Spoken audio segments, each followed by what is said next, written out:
चितई पुनि चितई मही राजत लोचन लोल खेलत मन सिज मीन जुग जनु विधु मंडल डोल।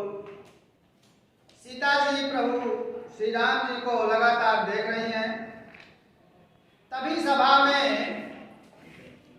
किसी ने उनको देख लिया, जिससे वो लज्जा बस पृथ्वी को देखने लगती है। इस तरह उनका श्री राम को देखने का क्रम चलता रहता है। कभी वो श्री राम जी को देखती हैं तो कभी पृथ्वी की ओर देखने लगती हैं, जिसके कारण उनके सुंदर नेत्र, चंचल नेत्र ऐसे प्रतीत हो रहे हैं मानो चंद्रमंडल रूपी डोल में कामदेव की दो मछलियां जल पीड़ा कर रही हैं। अगला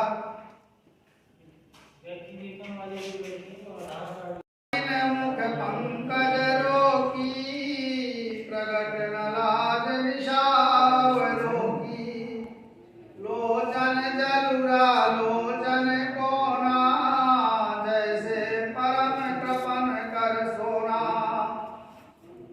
सकुची व्याकुलता बड़ी जानी अधर धीरज प्रतीति उरयानी तन मन वचन मोर पनु साचा रघुपति पद सरोज चितुराचा।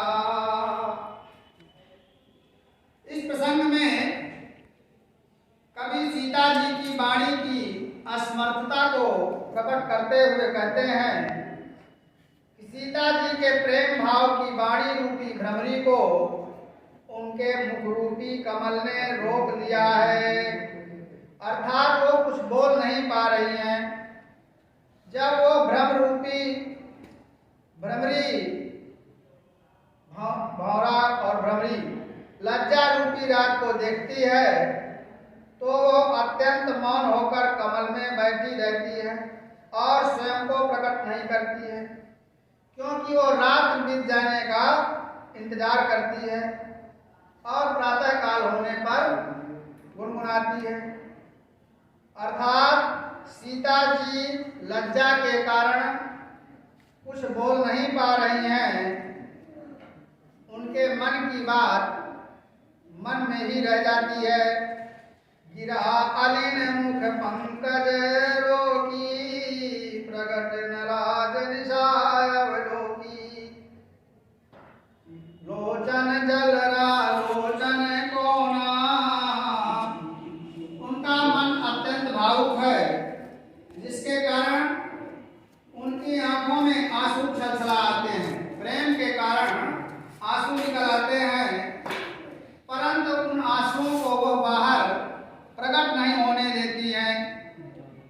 जैसे कंजूस अपने धन को बहुत छिपा कर रखता है, उसी प्रकार से सीता जी अपने आंसुओं को रोक लेती हैं। अर्थात सीता जी के आंसू आंखों के कोनों में ही विलीन हो जाते हैं।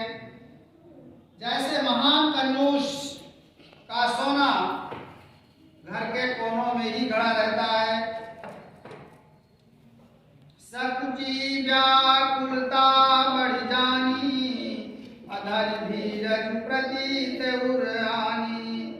सीता जी अत्यंत व्याकुल हो रही थी। जब उन्हें अपनी इस व्याकुलता का अनुभव हुआ तो वो सकुचा गई और अपने हृदय में धैर्य धारण करके अपने मन में यह विश्वास लाई कि तन मन वचन मोर पनु साचा।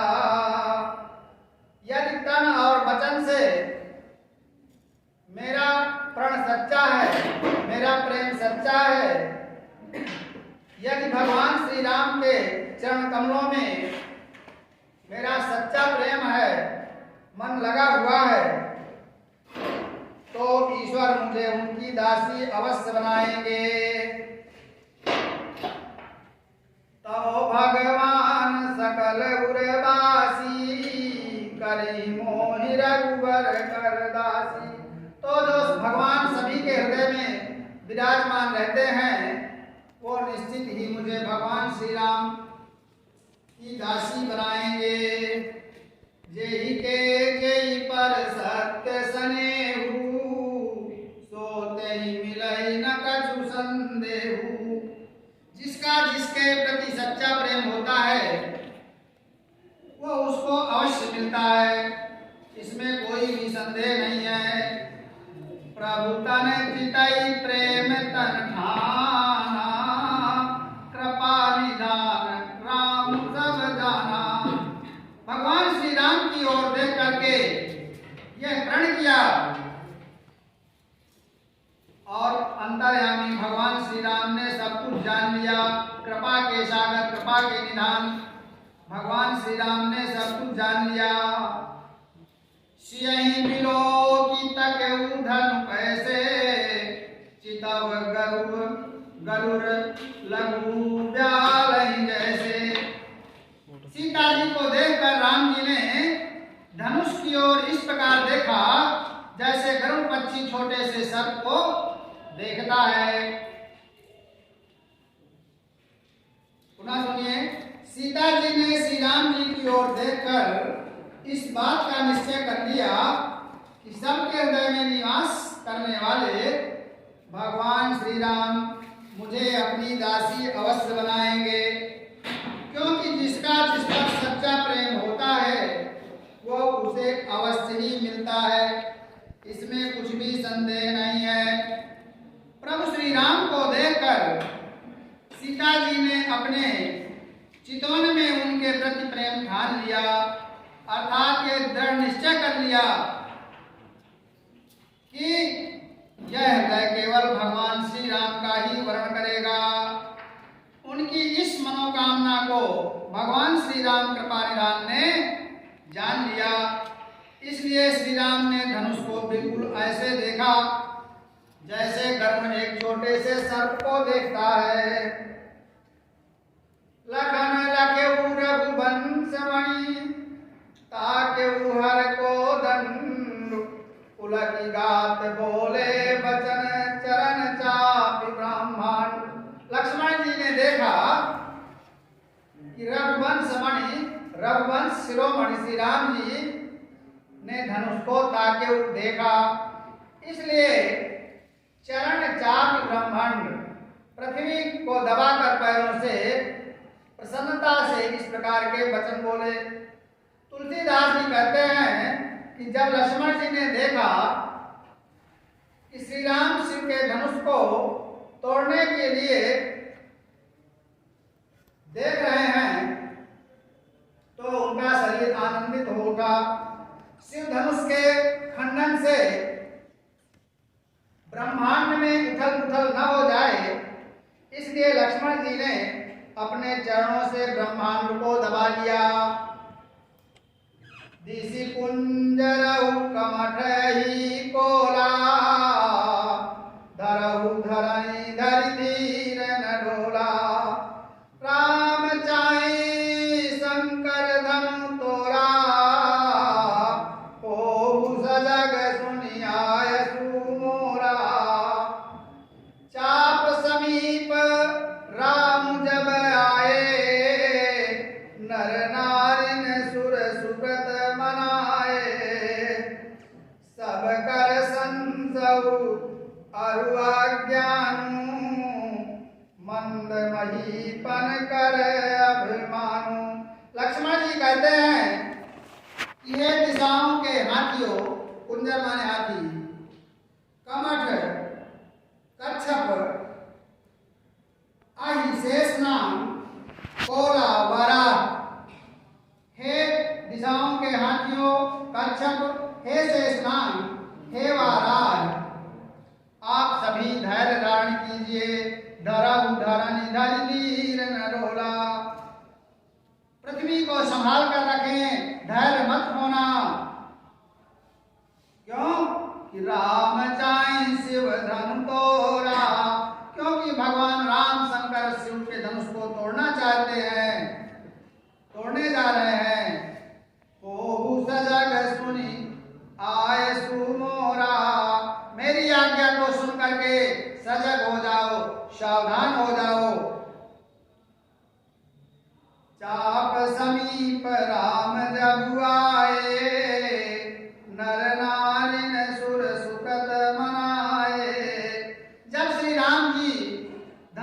पास आए तब वहां उपस्थित सभी नर और नारी अपने सुकृत पुण्यों को, अच्छे कार्यों को याद करने लगे, मनाने लगे। तब वहां उपस्थित नर और नारी अपने पुण्यों को मनाने लगे। सब कर संसौवर अज्ञानु, मंद महीपन कर अभिमानु। क्योंकि सभी को श्री राम के धनुष तोड़ने पर शंका तथा अज्ञान है, ये तोड़ पाएंगे कि नहीं तोड़ पाएंगे। ये अज्ञान है कि श्री राम इस धनुष को तोड़ पाएंगे या नहीं तोड़ पाएंगे। सभा में उपस्थित जो नीच, निम्न, अहंकारी, घमंडी राजा बैठे थे, उनको लग रहा था कि श्री राम जी ये धनुष नहीं तोड़ पाएंगे, क्योंकि जब हमसे यह धनुष नहीं टूटा तो ये छोटे से बालक राम जी क्या धनुष तोड़ेंगे। ये वहां पर बैठे हुए अभिमानी राजा लोग सोच रहे थे। भृगुपति केरी गर्भ गरुआई, सुर मुनि वरन केरी कलराई। सिय कर सोचु जनक पछितावा, रानिन कर दारुण दुख दावा।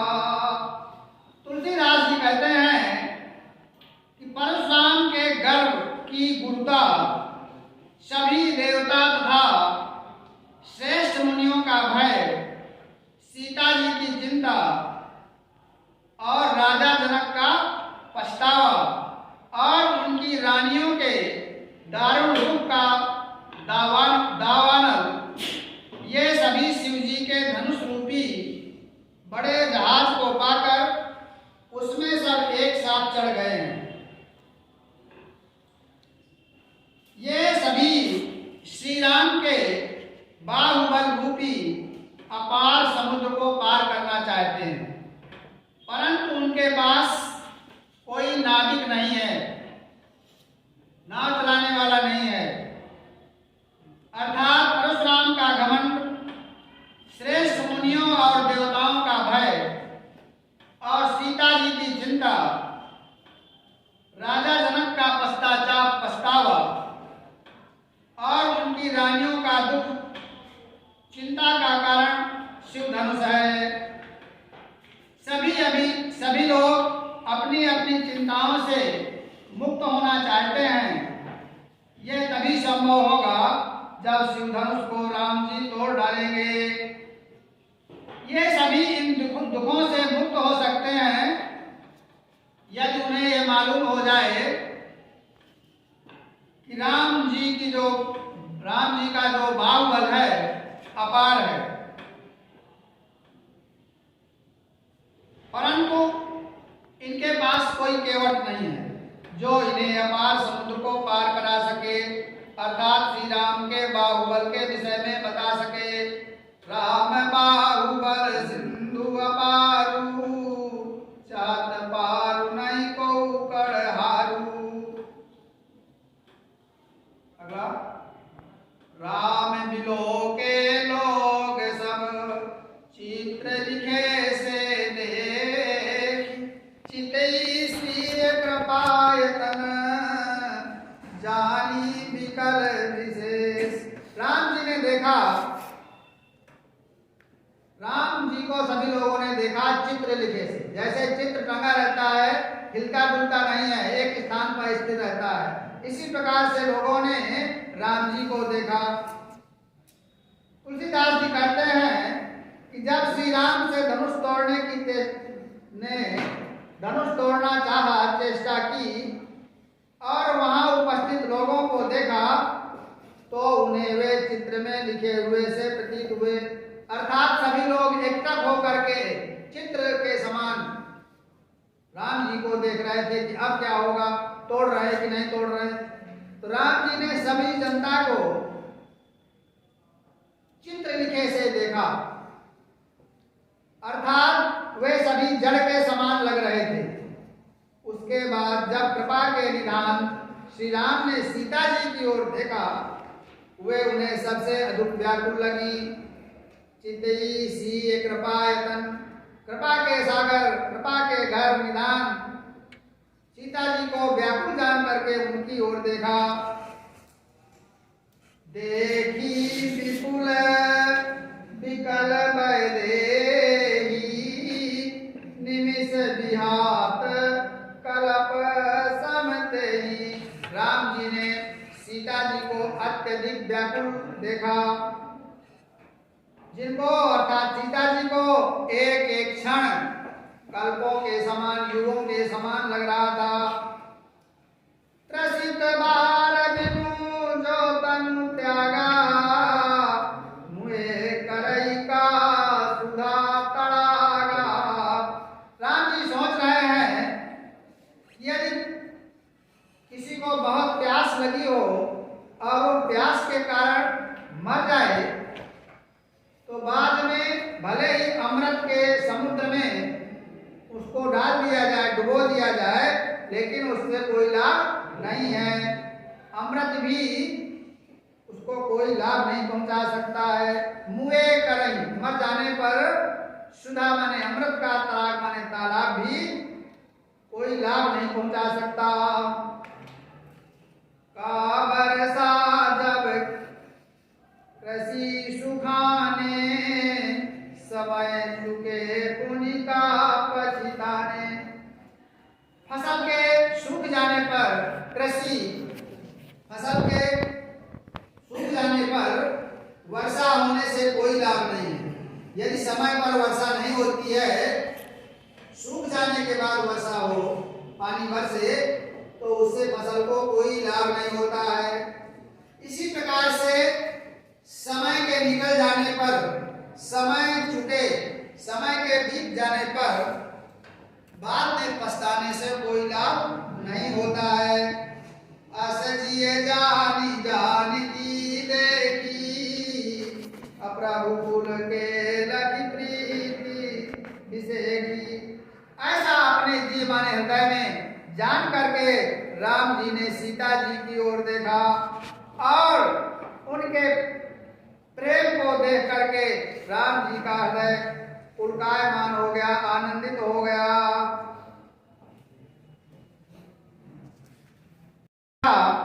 तो उन्होंने अनुभव किया कि उनका एक एक क्षण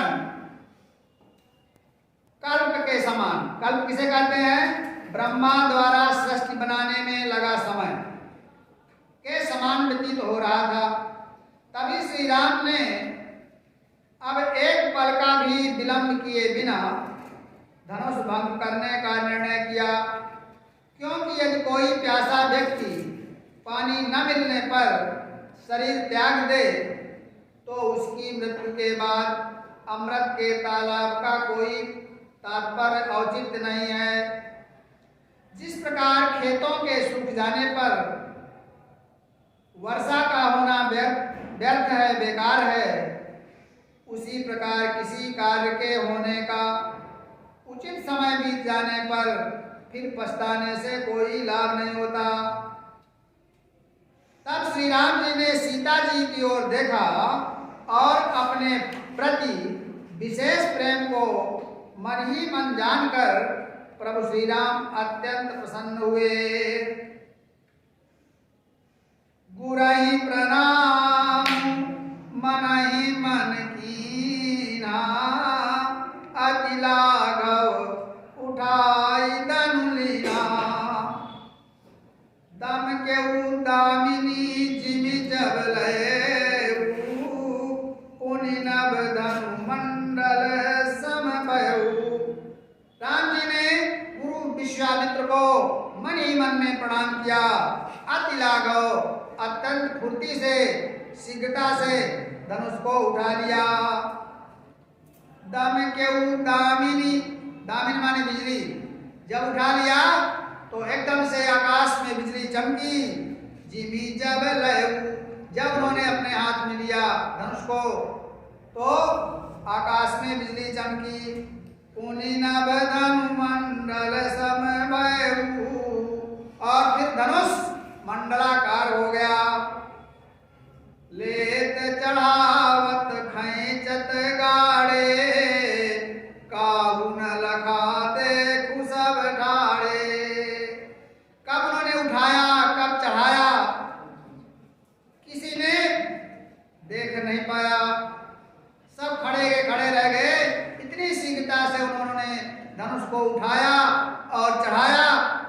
कि कोई समझ तक नहीं पाया। तेहि क्षण राम मध्य धनु तोरा, भरे भुवन धुनि घोर कठोरा। तेहि क्षण, और उसी क्षण राम जी ने धनुष को तोड़ दिया और सारे संसार में भयंकर शब्द व्याप्त हो गया।